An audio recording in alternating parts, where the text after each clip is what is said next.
मियाँ बीवी के रिश्तों में मोहब्बत ना हो तो अल्लाह की बरकत उड़ जाती है, और उस घर में शैतान खुश होता है जिस घर में मियाँ बीवी में झगड़ा हो।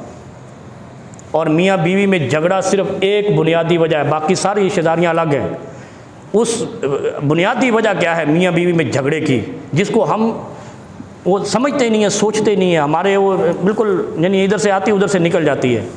असल वजह मियाँ बीवी में झगड़े में एक बुनियादी है, आज से नोट करके देखना, जो मियाँ घर में दाखिल होते हुए सलाम नहीं करता उस घर में झगड़ा नहीं रुकता,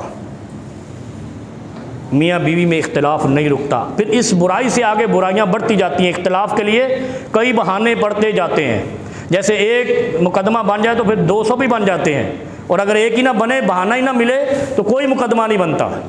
इसलिए ये मुकदमे की इब्तिदा होती है मियाँ बीवी के दरमियान कि मियाँ घर में दाखिल हो, गेट खुले और अस्सलामु अलैकुम वरहमतुल्लाह ना कहे, बीवी खोले या बच्चे खोले, आपने उनको नहीं कहना। घर खाली भी है, दुकान बंद भी है, खाली है, लेकिन जब आपने दुकान खोलनी है या घर के अंदर दाखिल होना है, उस घर में सलाम कहना है, क्योंकि तेरे अस्सलामु अलैकुम वरहमतुल्लाह कहने से उस घर से, उस दुकान से, उस जगह से शैतान बाहर हो जाता है। और जब शैतान बाहर होगा तो दिल में कदूरत नहीं आएगी।